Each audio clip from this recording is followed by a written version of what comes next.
Legal AF midweek is live and on the air. Michael Popok, Karen Friedman, Agnifilo. Here's the list, Karen. Here's the rundown. We're letting the audience program tonight's show. I already got off of Blue Sky and some Legal AF social media, some amazing questions. I got them right here. We're going to pick up some more as we pick up steam in the episode from the chat. And here's the broad strokes. It's like I said the other day, it's like a word association game, Karen, for our audience. I'm going to say something and you blurt out the first thing that comes to mind.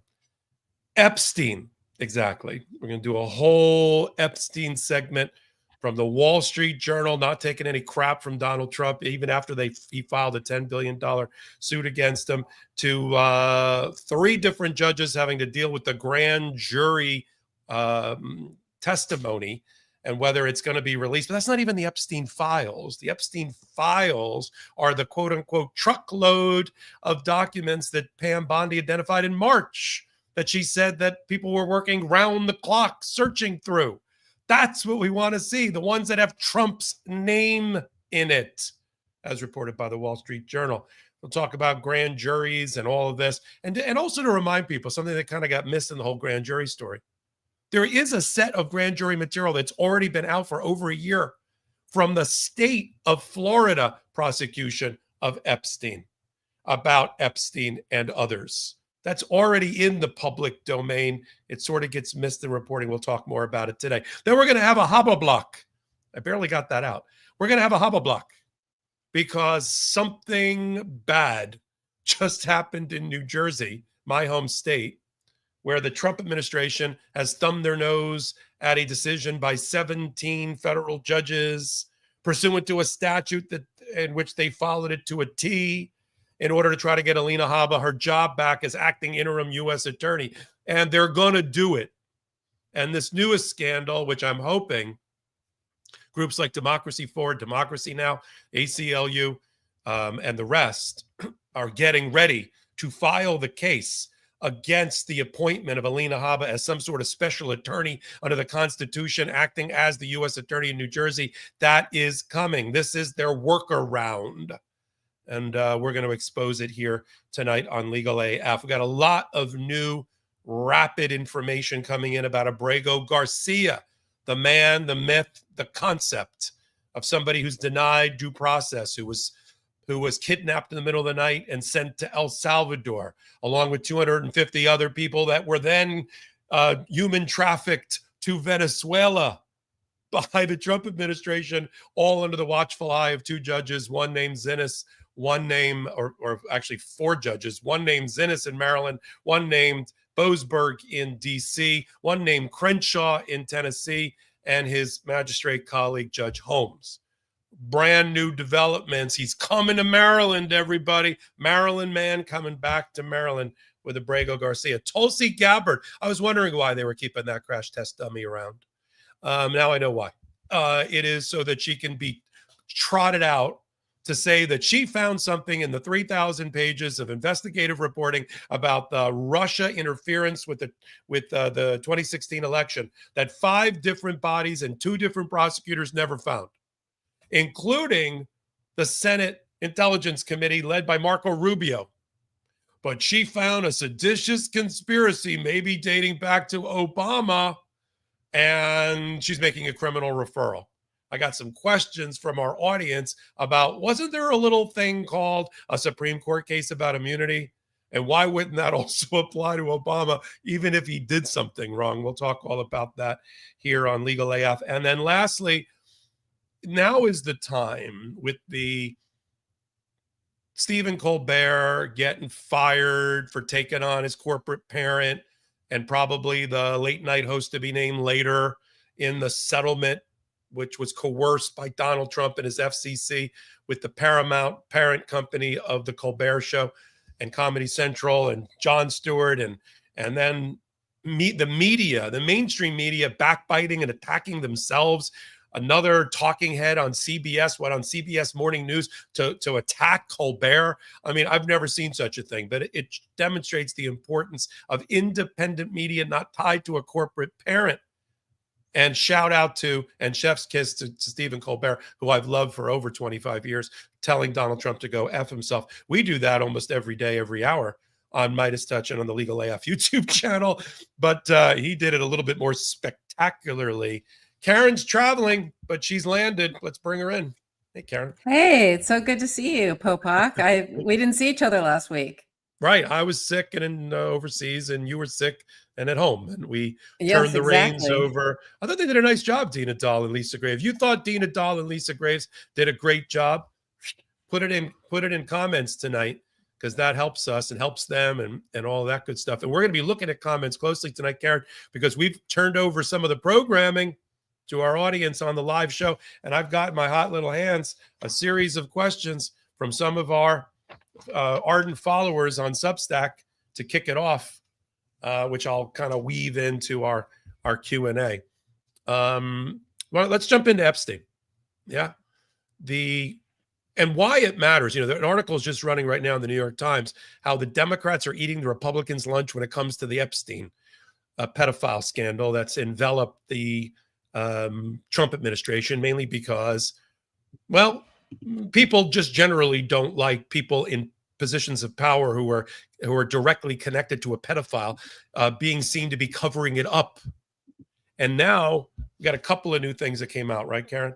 We've got the Wall Street Journal, speaking of FU to Donald Trump, 3 days after the lawsuit for $10 billion gets filed against them in Miami, because they ran an article, a truthful article about a leather-bound scrapbook containing a handmade arts and crafts birthday card by Donald Trump that was reviewed by the feds, the FBI, the Department of Justice, as part of the evidence package for the Ghislaine Maxwell case or the Epstein case, and they reported on it because it mentioned not only the kind of an obscene cartoon, but it mentioned the secret life of Jeffrey Epstein and him being an enigma with a lot of secrets, which is not a great place to be when you're Donald Trump saying, I didn't know he was a pedophile.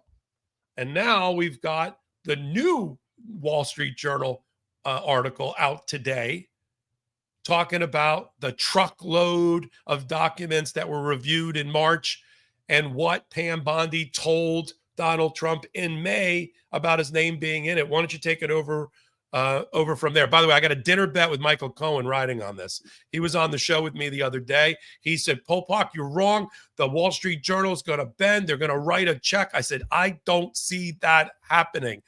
No, they miscalculated. I said, I'll make you a dinner bet. Let me see what you think. Go ahead. Well, what's astounding is that the Wall Street Journal published this at all because of who owns the Wall Street Journal, right? It's Rupert Murdoch. So it's astounding that he would greenlight these series of investigative reportings and these articles, and that it's coming and appearing there is eye-opening in and of itself, number one. And number two, it looks like the articles are just coming out. More information. And it's all some of the other stuff we're talking about later today, like Tulsi Gabbard saying Obama, I don't even know what she's accusing him of, but I know what she's accusing him of, but I can't even put it into words because it's so preposterous that he did anything wrong and that he is treasonous to this country. But it's all an attempt to deflect away from this Epstein nightmare, because it has become, by all accounts, this has derailed the White House.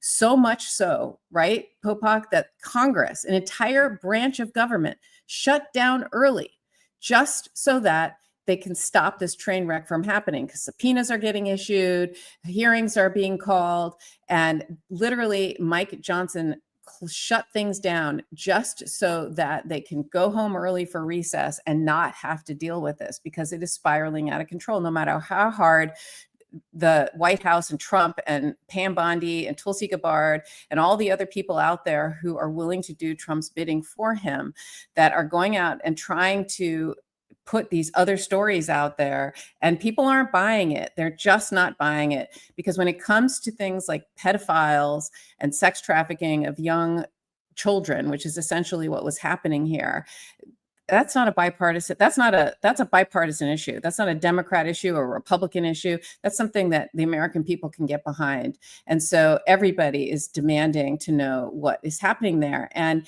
this sort of throwing ice into, it's like ice in winter. This, oh, we already released certain things, or we're going to try to get the grand jury minutes released. That's like a red herring, because, and let me explain something about grand jury minutes and grand jury testimony. So what the grand jury is in a criminal case is it's a body of 23, approximately 23 people. It's between 12 and 23 people, and they sit and they listen to evidence. And it's called a prima facie case. It's not a trial. There's no cross-examination. There's no judge there. It's literally a prosecutor and a witness where they present evidence, and it's just enough evidence. It's just bare bones, enough evidence to charge someone with a crime and to get an indictment. That's what a grand jury is. So a witness can testify, and they raise their right hand and they swear to tell the truth, and they give testimony. Now, what's interesting in federal court and federal grand juries, which is different than many states, including New York, is hearsay is allowed. So, for example, in New York grand juries, that testimony is actually, if this was a grand jury presentation in state court in New York, this would be a chock full of rich information in that grand jury testimony, because in order to get an indictment, they have to have live witnesses. Every single witness who is accusing someone, all the victims, the investigation, every person who has information to give has to give it directly. Hearsay is not allowed. In federal court, it's very, very different. It's all hearsay. And so typically what they do in federal court is they will call some FBI agent or Homeland Security agent or whoever's leading the investigation to testify in the grand jury. And it's usually someone who doesn't have anything to do with the case. They just read the file. And they read the file essentially into the grand jury. And they do it that way because since this person has nothing to do with the case, they're never going to be called to the stand to testify, to be cross-examined. So if they got something wrong at the regular trial, when they're going to be cross-examined, that person's never going to be cross-examined at all. And grand jury testimony doesn't usually see the light of day if you're a defense attorney or anybody else. It's secret. It's secret for a reason. It's statutorily secret by law. So even if these grand jury minutes get released, as I said, it's ice in winter. It's going to show us nothing. It's not going to be any list. It's not going to be anything else. But let's talk for a minute about what this truckload is that you're talking about, because grand jury minutes is secret and because they are sealed, there's litigation going on in both Florida and in New York to try to unseal these minutes. And whether or not a judge is going to find that there are unusual enough circumstances, because normally they stay sealed, but there's a tiny sliver of a time when something is of great historical import. Like for example, if someone had prosecuted someone for the Kennedy assassination and there was grand jury minutes, that has great historical import. You can imagine unsealing that for historical purposes. Current political interest is not listed in the statute, in the unsealing statute, nor is it in any case law saying that is a reason to unseal the minutes. But let's see, who knows if they'll unseal the minutes or not, if the federal judge will ultimately decide to do that. But the fact that they are asking that they be released and somehow dangling that as a carrot, as a red herring, as sort of a, here you go, American public, we're going to try to get these grand jury minutes released. And if the judge doesn't do it, it's not on us. We tried. Don't fall for that. Okay. That is absolutely a complete red herring, or just something that you don't want to fall for, because they are not going to be substantive.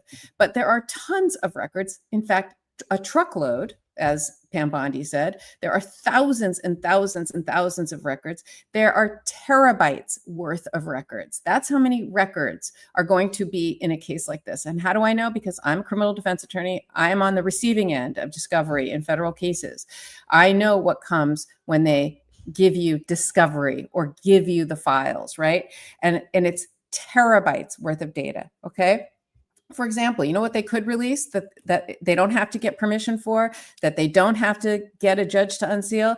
All of the FBI, they're called 302s, which are every time an FBI agent interviews somebody or does an investigatory step on the case or goes and issues a subpoena or gets surveillance video or talks to people or whatever they do on a case, they have to do a 302, which is like a piece of paper, essentially a report on that activity. There must be thousands of 302s when it comes to Jeffrey Epstein and Ghislaine Maxwell, because that was a huge case with a lot of information and a huge investigation spanning. It was not like a crime that happened, a robbery in an alley that happened in 20 seconds, and that's the whole crime and that's the whole investigation. This is years and years and years of criminal activity, of grooming young children, of bringing them into Jeffrey Epstein's orbit, of sexually assaulting them, and in multiple locations in different countries all over the place, all over the United States, airplane records, search warrant records, medical records, all kinds of things that they have in their file, right, for all the victims, et cetera. Any local law enforcement investigative records, if local law enforcement ever was involved in some of these investigations, cell phone records. I'm sure they have all kinds of cell site data and cell phone records, flight records, other witnesses that would corroborate what happened, right, housekeepers or other individuals who might have seen something, security guards, et cetera. And so there is a lot of records that they could release if they wanted to be transparent. And instead, what they're doing, and we know this is what they're doing and why they're doing it, is they're shielding it, they're hiding it, because as the Wall Street Journal reported today, Pam Bondi told Trump that his name is all over those files. So instead, they're deflecting, they are meeting in secret, not really in secret, but they're meeting behind the scenes with Ghislaine Maxwell, because they're going to have some kind of deal cut with her to either clemency, where they reduce her sentence, or pardon altogether, so that she'll come clean and say something or not say something. And look, someone once said to me, be careful, because a drowning man will say anything to save his life. And that's exactly where she is. She is a woman in her 60s. She is in prison. She's got the rest of her life that she's going to spend in prison unless she says the right thing. And there's only one way out and a one-way ticket out. And that's if she says that Donald Trump wasn't involved. It was only Democrats, or whatever else she's going to say. But whatever she says, you're going to hear this is a carefully crafted, choreographed exercise that's going on right now. Pardon me. We know it is, because her lawyer is David Oscar Marcus, who was the mentee for Alan Dershowitz, who is connected, who is a friend of Todd Blanche. They've appeared on their podcast together. They've been giggling buddies for a long, long time. Todd Blanche does not go into prison to visit Ghislaine Maxwell unless he got a proffer from David Marcus, the Florida lawyer representing her, in which he told him what she's going to say. It is obvious she's going to exonerate, if that's not quite the right word, but she's going to exonerate Donald Trump, or they wouldn't be going through this kabuki theater of going in to visit her. At the same time, Marcus is lobbying publicly for a pardon. So, as you said, a desperate person will say anything. She'll sing for her supper. She'll say that he was not in the files, even though we know that they were, or that he was not on the planes, or no young women were set up with him in order to have, in order for there to be a sexual misconduct or pedophilia. She'll say something like that. And then he will pardon her. Now you got that going on. Then you've got, as you said, they're conflating purposely in the public's mind what are the Epstein files. I feel like I'm on the X files. And the Epstein files for the public is all the things that you outlined, plus some other things. Search warrants executed on Jeffrey Epstein. Michael Wolff is going to be back on Legal AF tomorrow with more original reporting about his interviews with Jeffrey Epstein in 2014, the safe that he saw of Epstein, the photos of Donald Trump with young women that he saw. And where is the safe? Where is the hard drive? Where is the data from, and Maxwell too, Ghislaine Maxwell too? Where's the search warrant? Well, we know where it is. It's the quote unquote truckload of information that, according to reporting in the Wall Street Journal, dozens and dozens of FBI agents worked 12-hour shifts to go through, which resulted in a one-page joint, undated, unsigned memo from the Department of Justice and FBI that said, nothing to see here. I don't know why Pam Bondi said there's a client list on her desk. We don't have a client list. And, we don't, and that's it. And here's the video. He wasn't murdered while he was awaiting trial. That's not what the people wanted, because that's not true. And now we've got the new reporting, and I love that it came through the Wall Street Journal, which was a big FU to Donald Trump, who once again stood behind the rigorousness of their reporting about what they reported. And now the new reporting, which was Donald, as you said, Donald Trump was briefed in May, and he denied when ABC asked him in an interview, Mr. President, were you briefed by Pam Bondi and told that your name was in the files? No, I was never told that. That's a lie.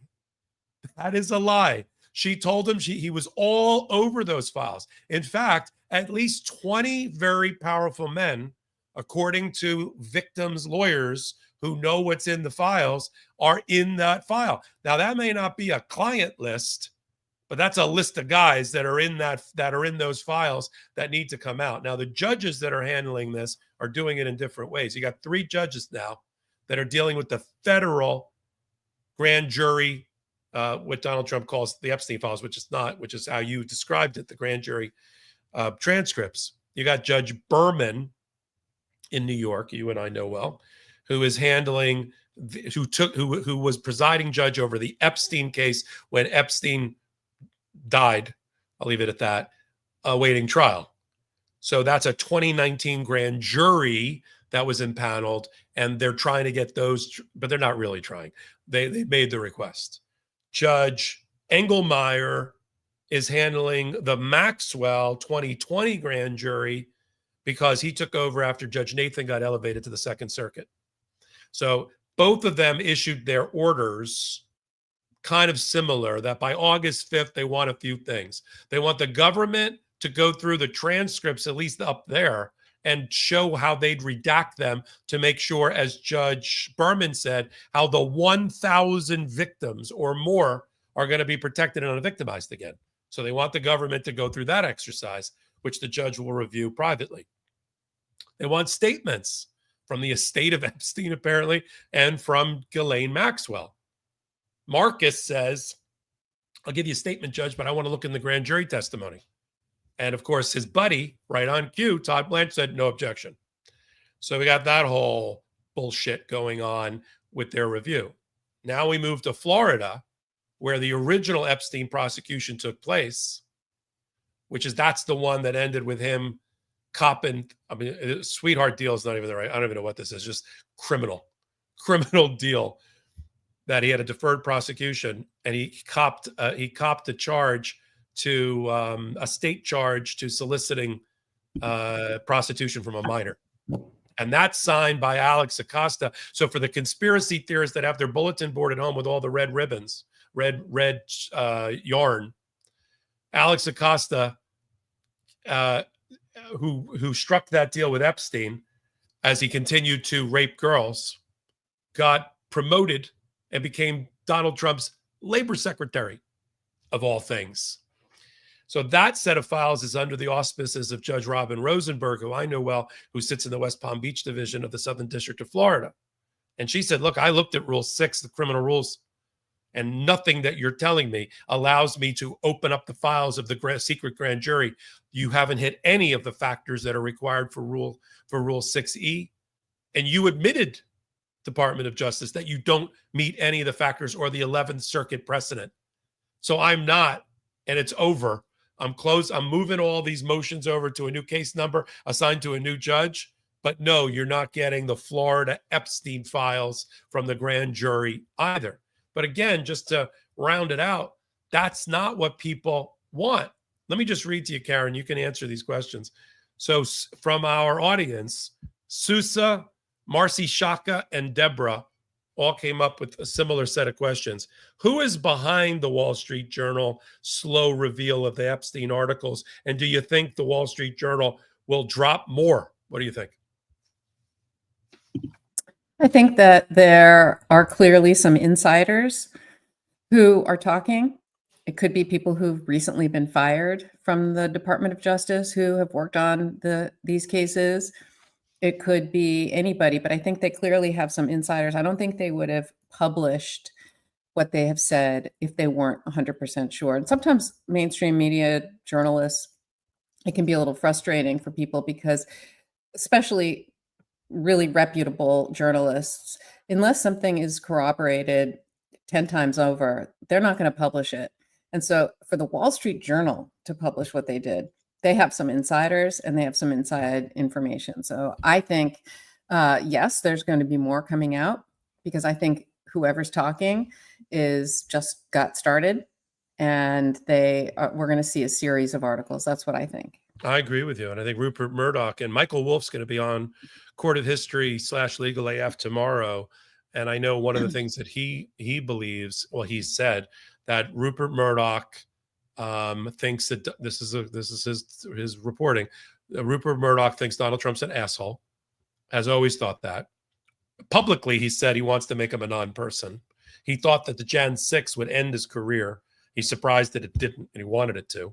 And of course, he's pissed off they had to pay $787 million to Dominion Voting Systems because he decided to get into bed with Donald Trump and the big lie about the election being stolen in 2020, and pushed it until he had to pay up almost $1 billion to Dominion to settle it. And I think that is always stuck in the craw of Murdoch. Nothing gets published in the Wall Street Journal and the Fox of this nature without the Murdoch's signature, without their approval. And I don't see them bending the knee. I mean, if Michael Cohen was right, then they would stop reporting about the Epstein, not do daily hits, like you said, coming out probably from an insider. And then, of course, now that's given the permission structure to the New York Times to do it. Now, the only, if you look back on it, the only media entity that's been consistently reporting on the Epstein thing since before it was a story is Midas Touch and Ben. I mean, they were hitting this story so hard and so accurately. We joked that other than Julie K. Brown, who brought down Epstein as an intrepid Miami Herald reporter, there's nobody that knows more about what's happening and what should come out and be the focus of the public right now than Ben. And so we're pleased to have him there. Karen, when we come back, we're going to pick up with Alina Habba. Got some good questions for the audience about Alina Habba, what happened there. And of course, we'll continue with our lineup with Abrego Garcia and Tulsi Gabbard, and then talk in general, including with our audience, about what the media and what corporate media is doing before our very eyes and why it matters. But first, we're going to take our first quick break for our sponsors. There's a number of ways to support and to keep us on the air. Let's be frank. Our counterparts in mainstream media are under attack and or getting fired. Colbert is not the only one that's going to get canned. And we have people on our network, like Katie Fang, that ultimately got canned for a point of view that didn't match with corporate ideals and the rest. And so the way to support us, you don't have a paywall. It's hit the Midas Touch subscribe button, free. Come over to Legal AF, the YouTube channel. We're doing a dozen new videos every day at the intersection of law, politics, and defense of our democracy. We've got about a dozen contributors. I'm adding them every month. I'm adding another 1 or 2 or 3 contributors on there. And hit the subscribe button, the reminder button, help us continue to grow that community. It has a related Substack, Legal AF Substack, where we're posting the filings, the orders, the rulings, commentary around it, videos around it, all on Legal AF Substack. Again, did I mention it's all for free? Just hit the subscribe button. And I'm going to talk about something else when we come back, but let's take a break for our pro-democracy sponsors. Physio, chiropractic, and massage therapy are all great resources for when you need them. But going to these appointments every few months does not give me the ultimate results I'm looking for when it comes to my well-being. It's taking daily, even hourly opportunities to move my body that makes the biggest difference. This has only been made possible for me with this episode's sponsor, Uplift Desk. Uplift Desk is at the forefront of ergonomic solutions, promoting better posture and health through adjustable standing desks designed to help you live a healthier lifestyle. Plus, they have all kinds of accessories to keep you moving throughout the day, even if you work for only a few hours at your desk. For me, I love the Bamboo Motion X board. It makes me feel like snowboarding without waiting for the lift. Standing while I work gives me the room to move and helps me get the creative juices flowing.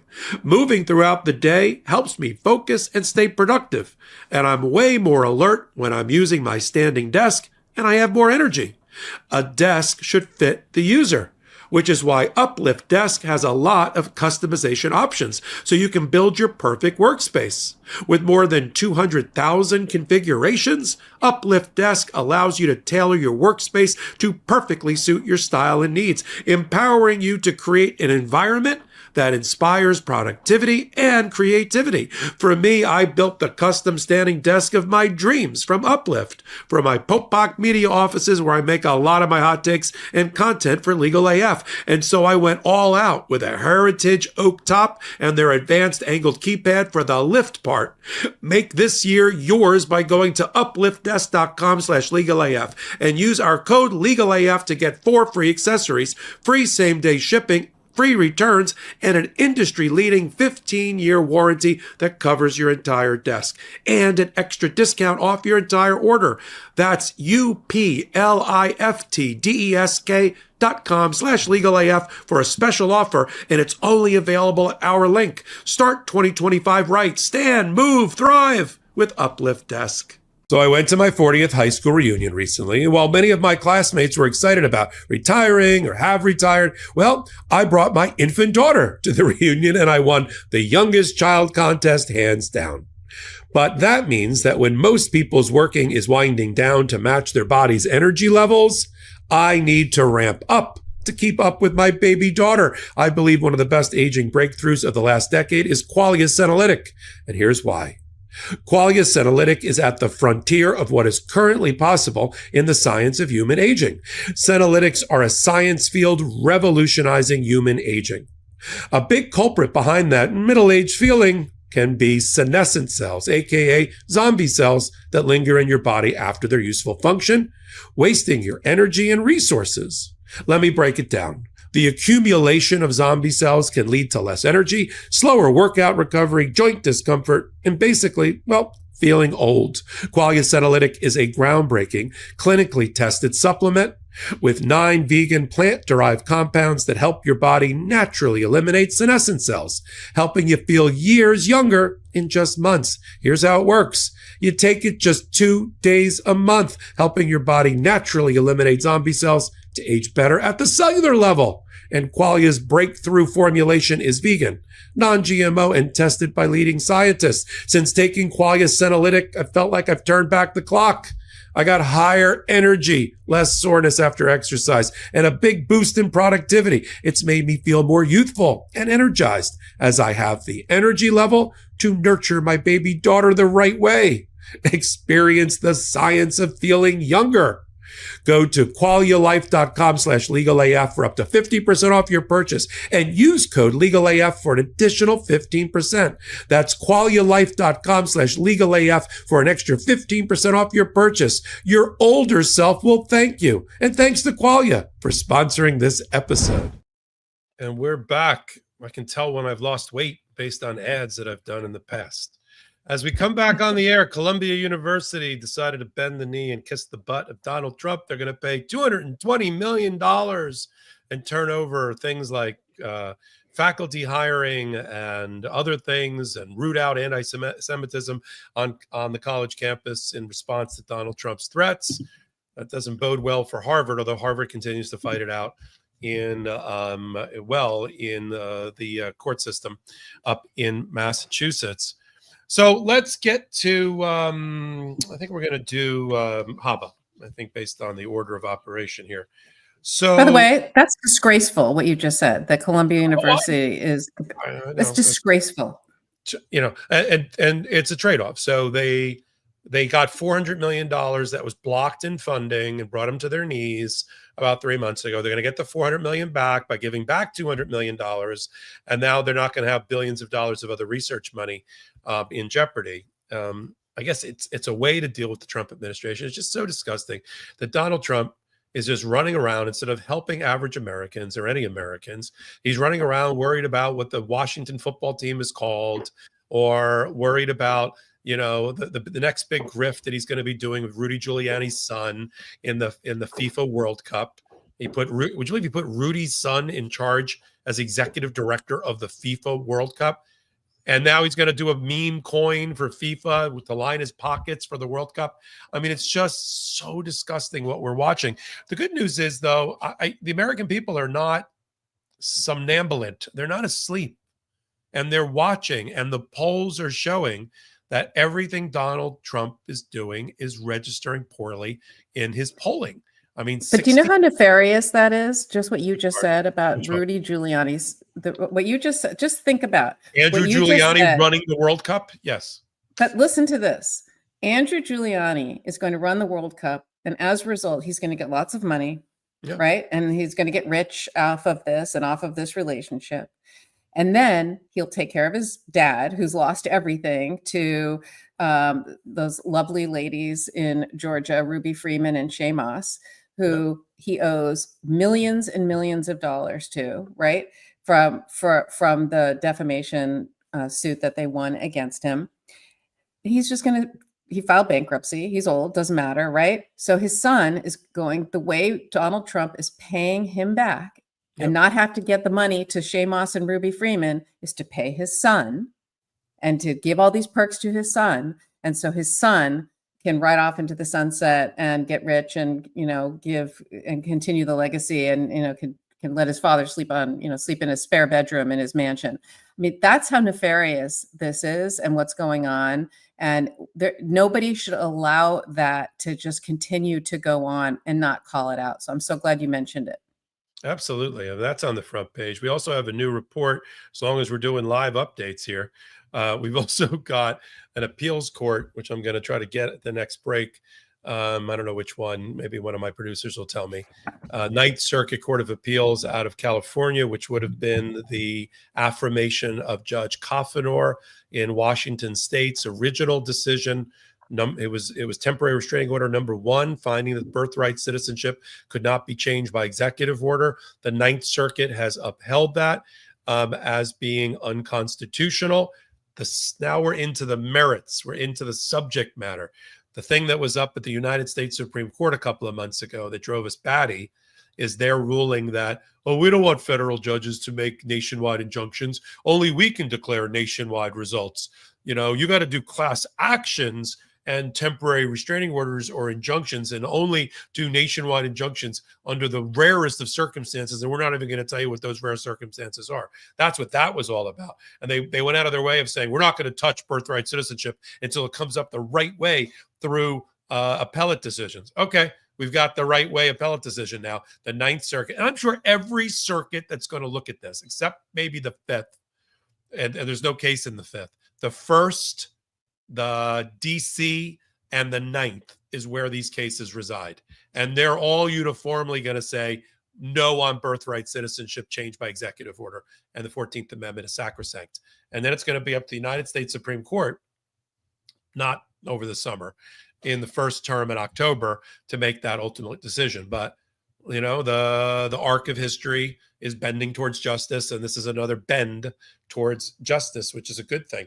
Speaking of injustice, we've got Alina Habba, of course, appointed acting interim U.S. attorney for my home state, the Garden State of New Jersey, and spent the last 120 days destroying morale of the 130 people, assistant U.S. attorneys in that office, the 5th largest in America, destroying morale, making people want to run and leave, prosecuting elected officials, arresting and then dismissing charges against a black mayor of Newark, going after the governor, going after the attorney general in order to turn the blue state red, which she self-confessed. That's what her job is, she thinks. And so it's no surprise that being blocked by the two senators of New Jersey were both Democrats, Senators Booker and Kim. She's not getting her blue slip that's required under Senate protocol to take her out of the judicial, if she even went through a confirmation process to get her out. She doesn't have the votes to do that. They don't override the blue slips for obvious reasons. They don't want to, when they lose the House, the Senate, and the presidency, the Democrats, they want to be able to continue to block judges. So they don't want to set that precedent.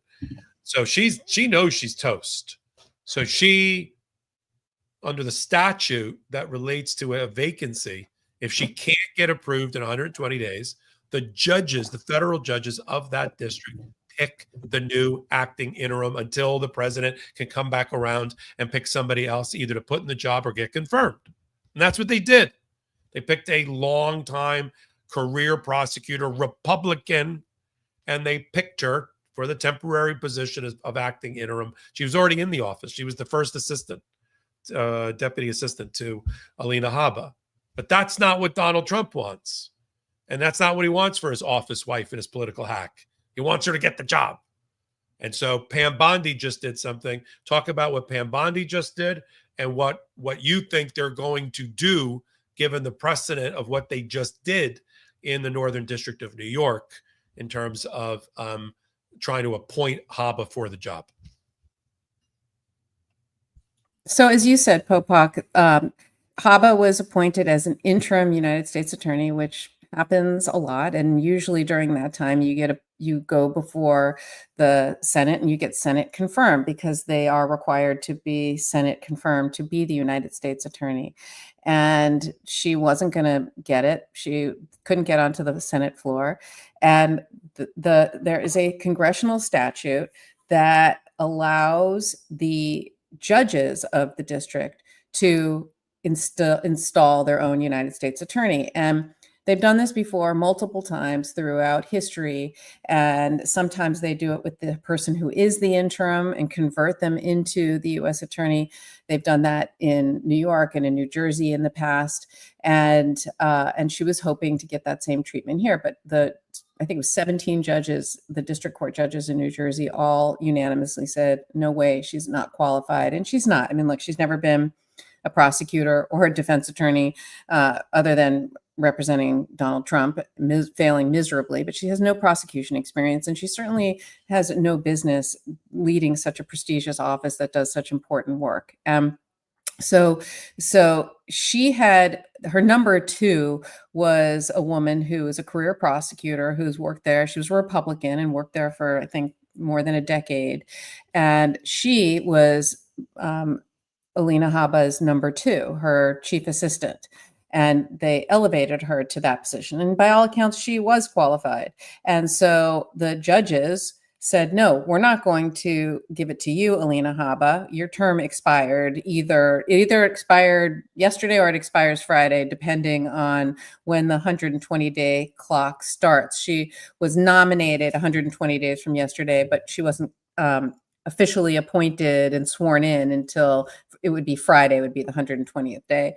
But so they all unanimously voted that this woman, her name is Desiree, I can't remember her last name, that she is going to be the United States attorney. And so she, I believe, was United States attorney for a brief period of time. And then she was fired. And she was fired by Pam Bondi.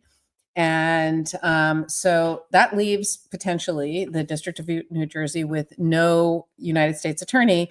And because of that, a lot of criminal defense attorneys are wondering, okay, we're going to move to dismiss all 1,200 cases. And I think the federal defenders are working to do that right now, to move to dismiss all the cases that are pending before there, because there is no United States attorney there. Now, the question, though, is because this woman was appointed by the judges, can Pam Bondi fire her?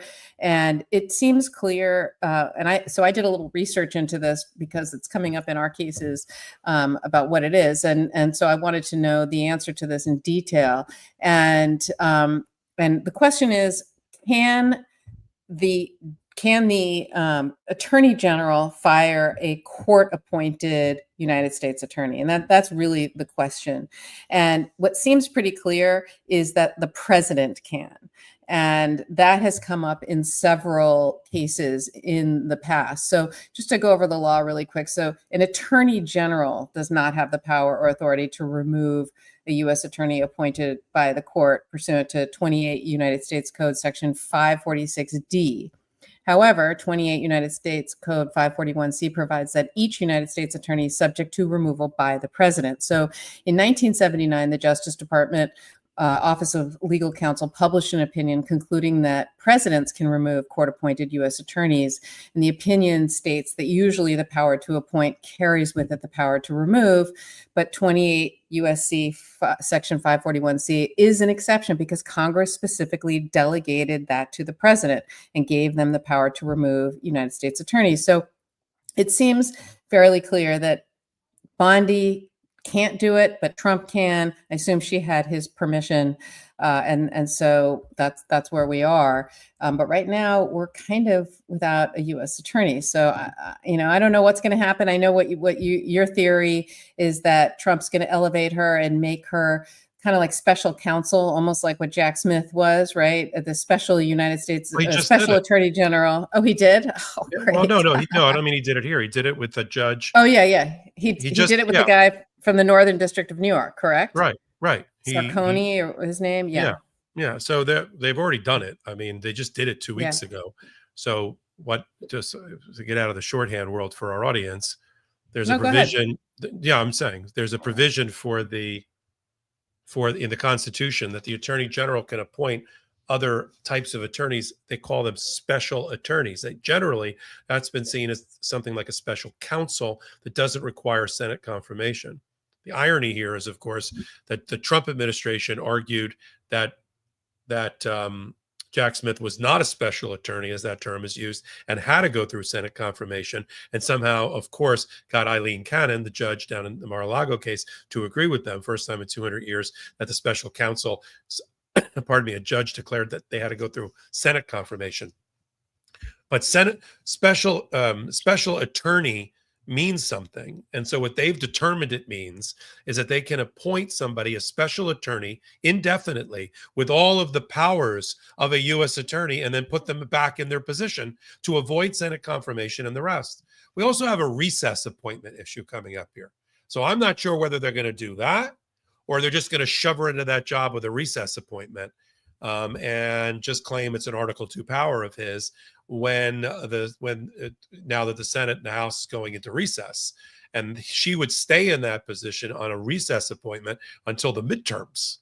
And there's a whole bunch of people he's going to have to try to shove through. We're going to see a whole bunch of recess appointments. He hasn't gotten one federal judge confirmed. He hasn't gotten one U.S. attorney confirmed in 6 months.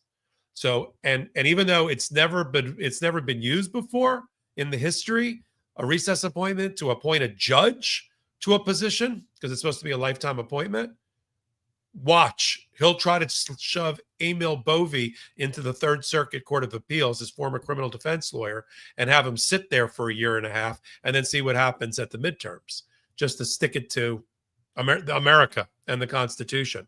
So we haven't heard the last of Alina Habba. I mean, right now they haven't filled the position, although when you and I wake up in the morning, that could be, of course, changed. So that's where we are with Alina Habba. That was a question also from Blue Tinks in our Substack, who said, please give us a good update on Alina Habba. And I think we just did. So let's talk about the Abrego Garcia matter as we come into the home stretch here for Legal AF. And just to remind everybody, he got brought back to the United States from the dark recesses of the Sikot Supermax prison in El Salvador at the last minute after the Department of Justice conjured up a phony manufactured indictment that looks like they're going to walk away from for human trafficking, not human smuggling, human trafficking.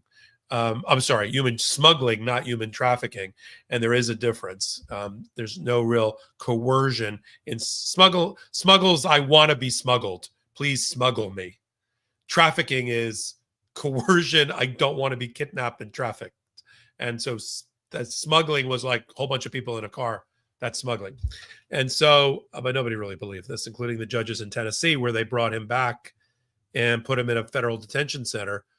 He's been sitting in a federal detention center to basically protect himself and be protected from the Trump administration, who has already said, although not they can't seem to get their act together, that they are considering maybe removing him to another country, not named El Salvador, but they don't want to tell the judges where it is or if it could happen.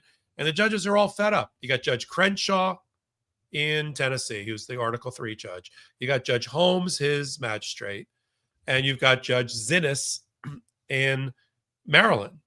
And you've got orders now where it looks like they're cooperating. I'm talking about the judges and working together. It's sort of like the velociraptors on Jurassic Park. They're starting to work together.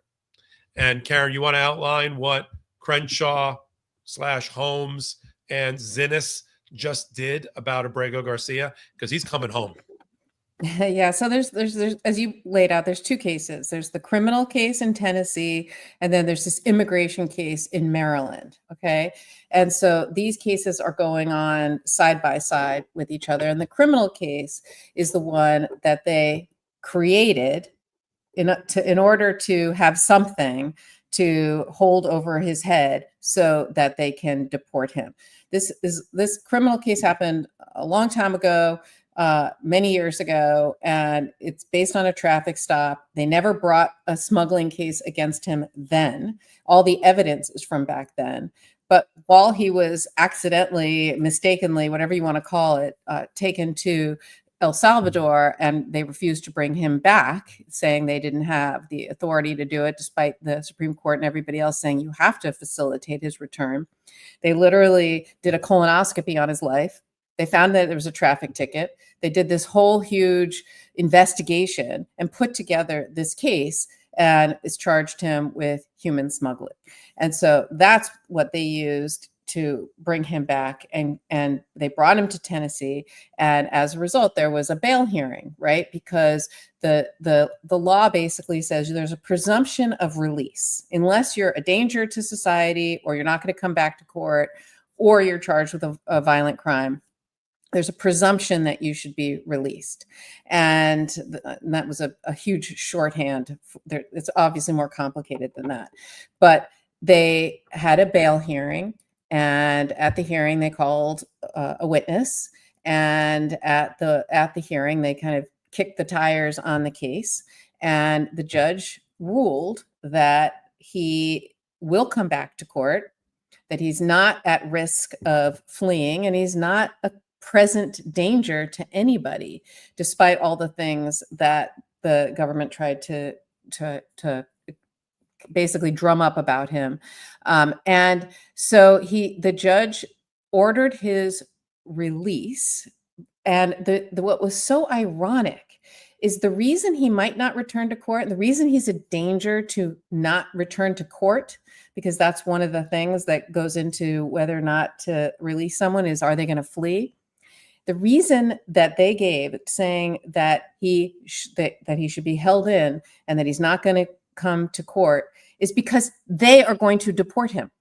That's why. And the judge basically says, no, that's not the standard. He wants to come back to court. You're the one, government, making the decision to attempt to deport him. And so you can't hold that against him because he wants to come back to court. He wants to stay in this country. He's not going to flee.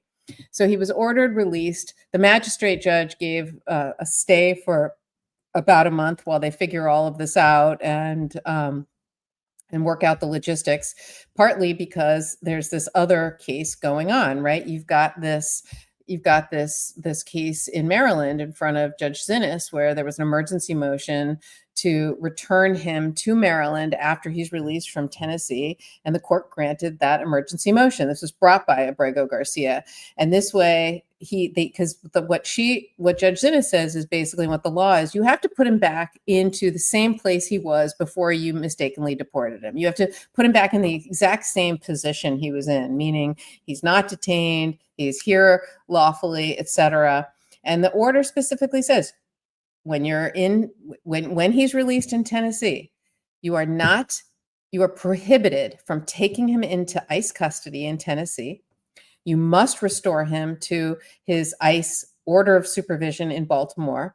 And if you are going to initiate third country removal proceedings, you must provide 72 business hours notice to him and his counsel. And so what they're basically saying is we're putting him back to where he was, the same position he was in, and you are going to give him due process. And that is what is going on in Tennessee and in Maryland. And so that's where we are. So he's going to be released at some point, and we'll see what the government does, because they're not even sure. At the hearing, they were basically like, well, we're not really sure. We don't know what we're going to do. We think our present intent is what their words was to deport him to a third country, but we really don't know what country and what we're doing yet. So, but that's, so Judge Zinnes took him into protective custody effectively in Maryland, so she can keep a watchful eye on him. Doesn't mean the Trump administration isn't going to try to remove anyway and defy her. And at the same time, I'll just touch on Judge Boasberg in DC, who's handling a case about the 250 people not named Abrego Garcia, primarily from Venezuela, that were effectively just human trafficked, and that is trafficked by the Trump administration in a horse trade that they negotiated with two dictatorships, one in El Salvador and the other one in Venezuela, to have these people who never got the due process they were entitled to in the United States and are still under the jurisdiction of Judge Boasberg. They got shipped off to Venezuela, to the Maduro regime, which the Trump administration has said is a killer regime that's at war with the United States. It's the foundation of the Alien Enemies Act, but we're okay to trade with the enemy and trade human beings.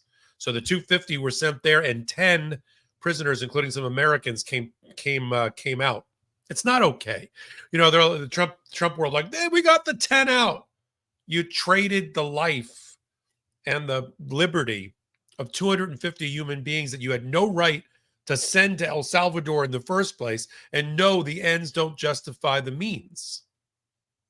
And that's what Judge Boasberg is trying to get to the bottom of. He scheduled a status conference, pulling everybody together, because in the filing that he was given, the person from ICE, one of these removal directors, she said, well, we'll bring him back, the 250, if you want us to, if we're willing as the United States to facilitate it. And I'm like, well, what are you even talking about? Now it's going to be up to you whether you're going to bring them back to a federal judge for their due process rights.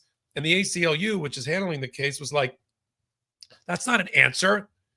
That, you know, will they bring back these 250 for their due process habeas corpus rights in this courtroom? Yes or no? It's a yes or no question. And the judge is pulling everybody together to talk about that, because all these things are related, right? In this domino effect, the JGG case, the Abrego Garcia case, and as we'd outlined, the criminal case that's happening in Tennessee.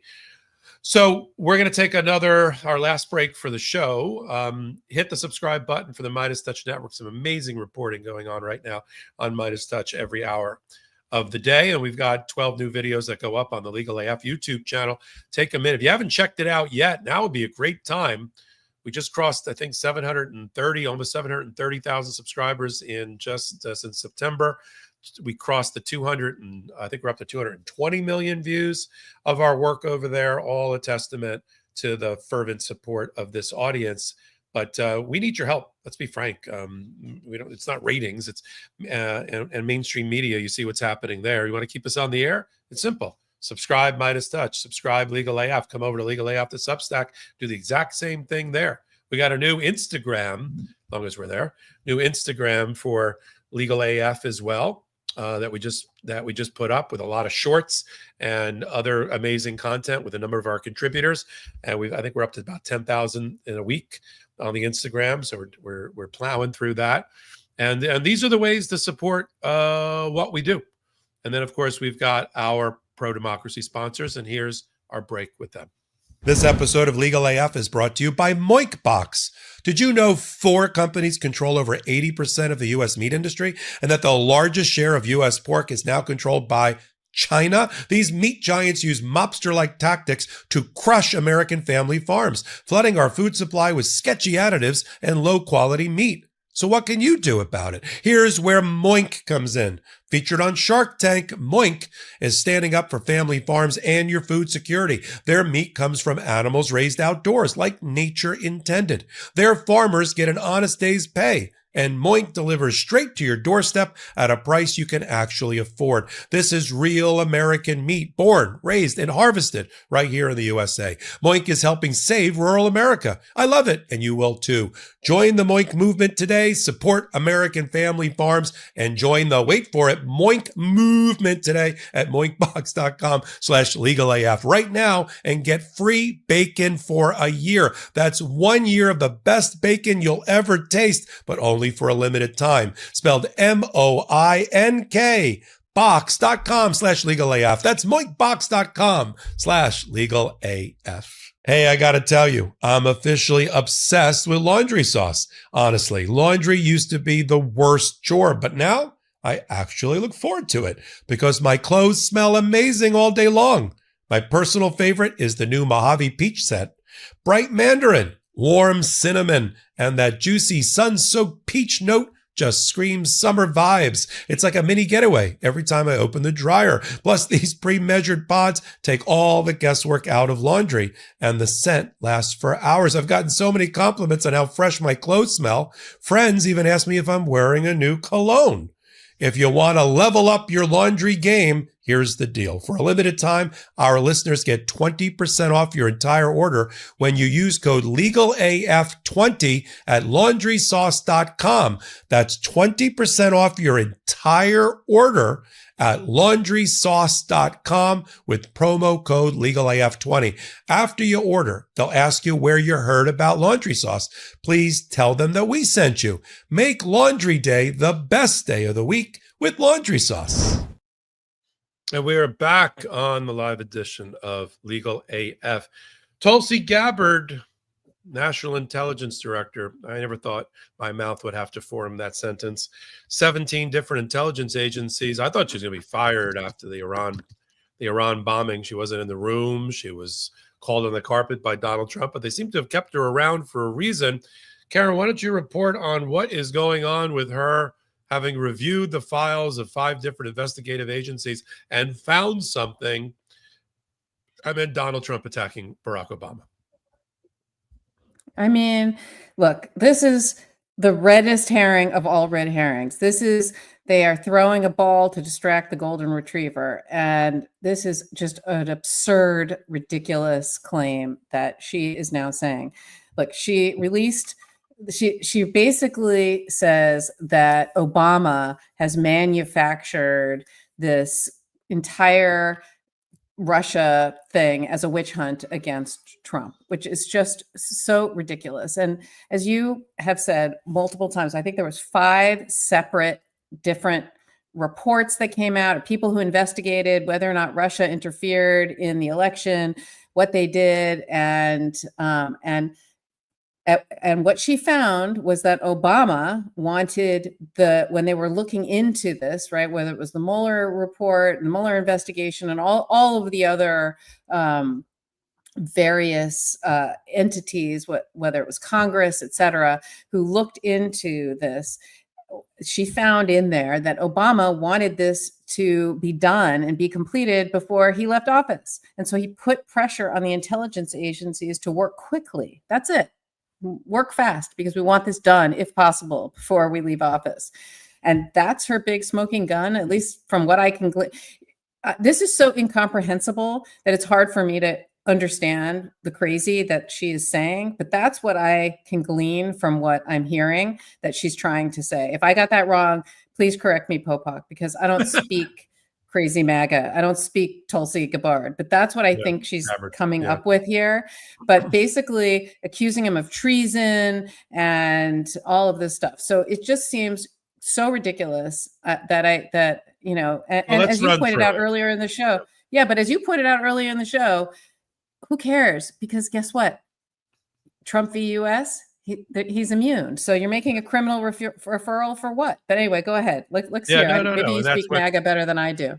And that's what Alana, one of our Substackers or one of our Blue Sky people, said. Like, who even gives a crap about this with the immunity decision? Even if Obama did, Exactly. which of course he didn't. Exactly. But you've got the Mueller report, the Durham report, the Senate report, all Senate reports signed off by Marco Rubio, who's now the Secretary of State because he was the head of the Intelligence Committee.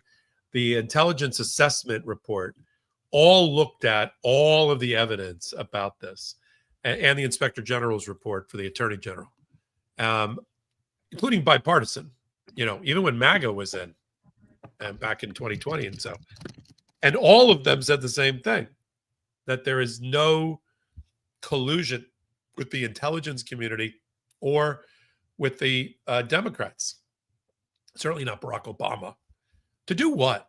And it's, again, as we said at the top of the show when we were talking about how you define things, everybody knows that the Russians, the Chinese, the North Koreans, the Iranians, until they were recently bombed, have been working overtime through social media, artificial intelligence, Facebook, Instagram, TikTok, to put Americans at each other's throat, to make us weaker. And the beneficiary of that, I'm not saying he's working with the trolls directly, but he's what we would call in the law a third-party beneficiary of their activities. They're rowing in the rowboat in the same direction, because the Russians and our other enemies, they want to undermine America and make Republicans hate Democrats and Democrats hate Republicans, because in that seething cauldron, they win, because we're weaker as a people by the mind games and the mind fuckery. Are we on late night? This is brainwashing and mind games. This is the Manchurian Candidate, and people don't realize it because they're clicking around so many things. It's like, oh, here's a new, whatever, and oh, look at that, Obama in jail, and a fake AI Hillary Clinton saying something, and they can't discern real from fake. Like right now, Midas Touch is running a deposition video. I think it's got to be from what came out of the Florida Epstein files, but a deposition where he took the Fifth Amendment and against self-incrimination when asked if Donald Trump hung out with him with young girls and during his deposition in a video. But if you're clicking around the metaverse and the internet, that looks like anything else that's up on TikTok that's fake or not fake. And our enemies exploit that. And Donald Trump is the beneficiary of it. And they want Trump to be the president of the United States because he creates such division and hatred that they could never dream of creating. He does more for their cause in Russia than they could ever do on their own.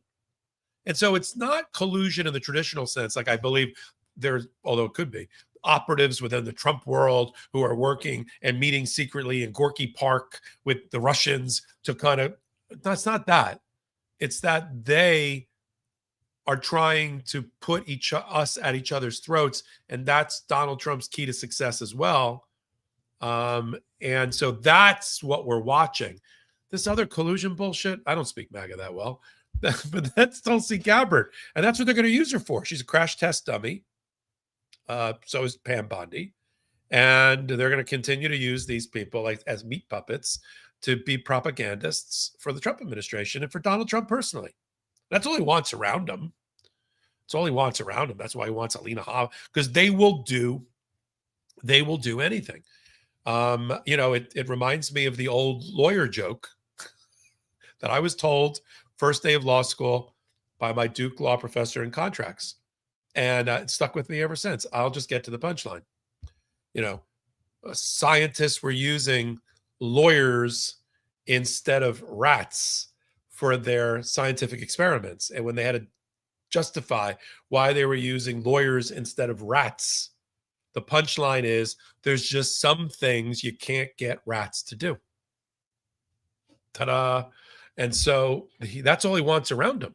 The people that will do literally and say literally anything. The crap that comes out of the social media and communications department for the Trump administration and their rapid response team is eye-poppingly crazy crap propaganda, but it gets mixed into the whole news cycle. We're going to talk next about that. So I guess the punchline, the upshot is just ignore Tulsi Gabbard. The Trump administration does. Nothing's going to come out of it. A criminal referral. This is just ways to distract, as you said, the golden retriever tennis ball, to distract from a really bad daily news cycle related to Epstein, promoted by, Midas Touch and Legal AF. You want to move on to our sort of media world? What did you take Absolutely. away? What did you take away from, Jimmy Kimmel getting threatened, Jon Stewart getting threatened, and Stephen Colbert getting fired? And why don't you pick up with that, and then we can kibitz a little bit about it. I mean, let me start with how much I love Jon Stewart and Stephen Colbert. I mean, I've been watching those shows. I mean, there was a time, and I'm embarrassed to say it, but decades ago, where basically that's where I got my news, because I wanted to hear what they had to say about what's going on in the world. And they're brilliant, and they've done such incredible public service, and they're just fun to watch. So I am appalled at what they are doing, what's happening to them. But at the same time, the fact that CBS first started with canning 60 Minutes and basically, that was, again, I'm a 60 Minutes watcher. I'm a person of a certain age. I grew up watching 60 Minutes, look forward to their reporting. I think it's an incredible show, and they've done incredible pieces throughout for decades. And as soon as CBS basically jettisoned that, and now Stephen Colbert is just unbelievable to me. But honestly, bye-bye CBS. Those are the only two things worth watching as far as I'm concerned. So I think what we're watching is the demise of mainstream media and legacy media. And Midas Touch was one of the first who really has discovered kind of what the American people are hungry for and looking for. And everybody's trying to play catch up at this point. But I can't wait to see where the Stephen Colberts and the Jon Stewarts and everybody else lands, because they don't belong in this corporate censorship, that clearly is happening. So I'm thrilled in a way that it's happening, and welcome, come over to us, come over to this side. And I can't wait to see them unfiltered. Because if this was filtered, I can't wait to see them unfiltered. But, look, it's going to start happening clearly. And it's going to happen one way or another. Either they're going to get fired, or they're going to die a slow death, because nobody watches those channels anymore. Everybody is coming over and wants to see who is it that is going to tell them the truth, that doesn't have some shiny, glossy corporate sponsorship, right? You and I podcast wherever we are. I'm in another state on vacation right now, sitting in a room, right?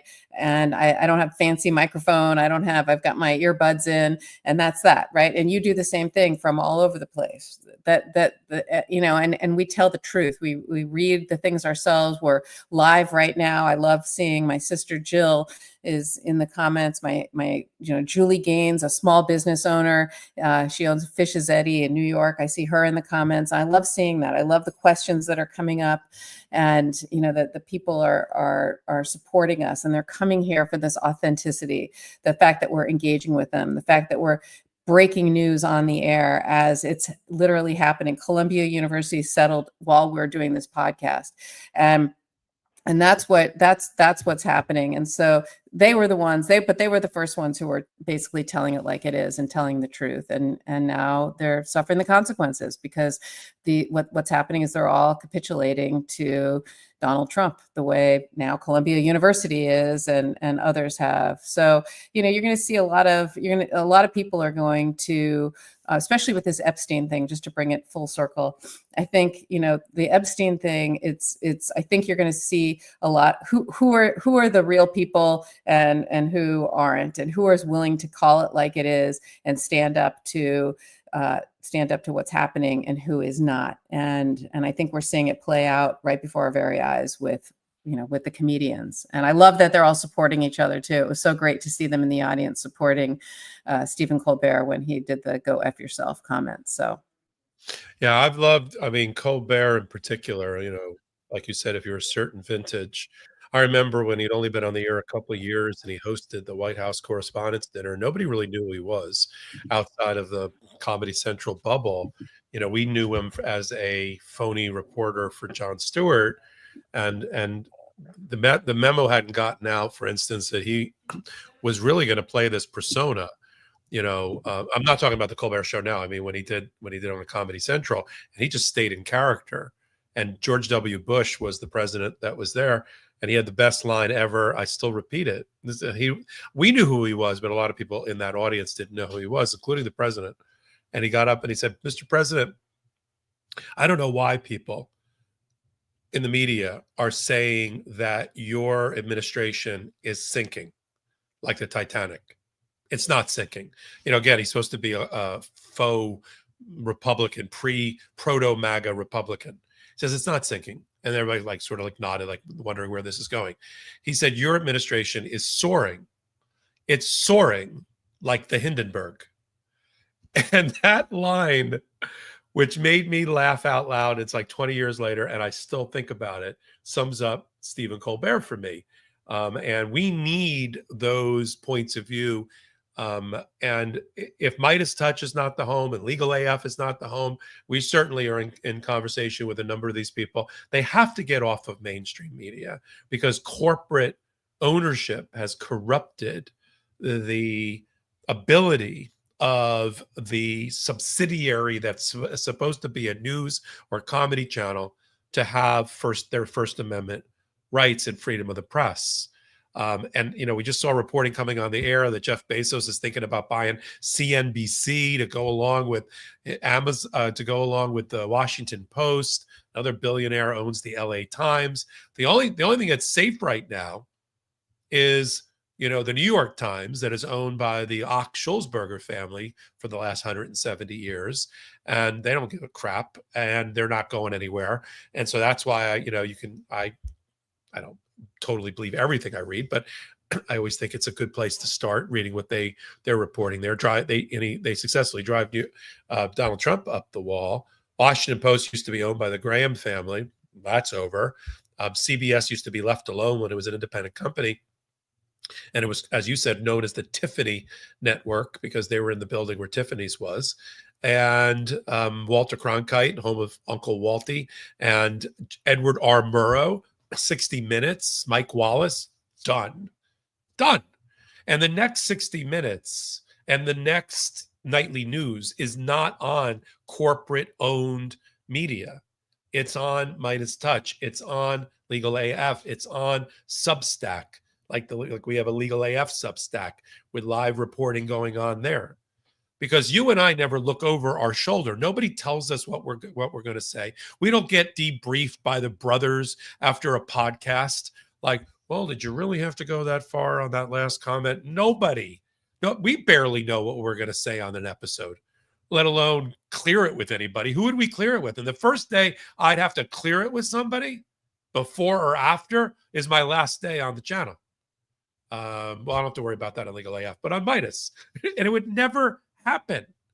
And that's the safe space that we've created. But now more than ever, we need, this is that pitch there, right? We need to stay on the air. And the only thing we ask for is your thumb to hit the subscribe button on Midas, on Legal AF, the YouTube channel, on Legal AF, the Substack. And then we've got this podcast, this thing that started it all for us, called Legal AF. And Legal AF, the podcast, started, God, it's like a garage band, right? And now look where we're at. Top 20 in YouTube rankings in the United States, regularly top 50 on the audio version. But let's be frank, we could use some loving. We could use a little bellows, a little oxygen, more downloads on the audio side, 5-star comments and reviews, that kind of thing. On the video side, this is where you're at right now for those that are watching us live record.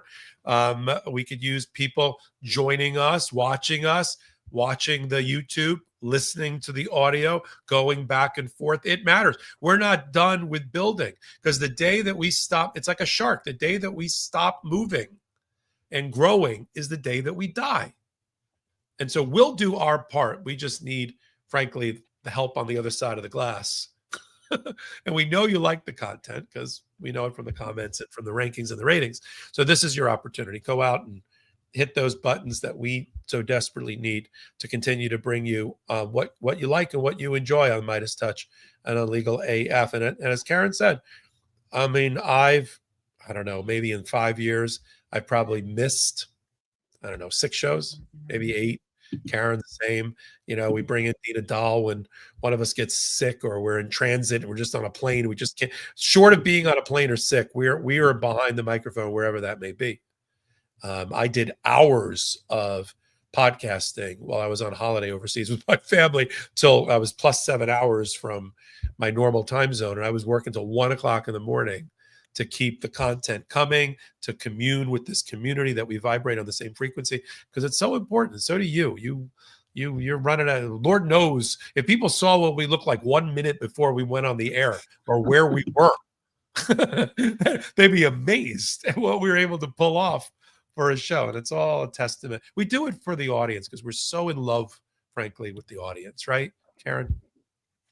Yeah, no, it's the best. I've been sitting here reading the comments and during the show, and it's just while you're talking, I am also listening to what you're saying, of course, but I'm reading the comments, and it's what keeps you going, right? And at the end of the day, just to know that we're all part of this amazing community. And I just look forward every Wednesday to being here and being with all of the people who are here with us live tonight and being with you, Popok. So yeah, it's just really, really great.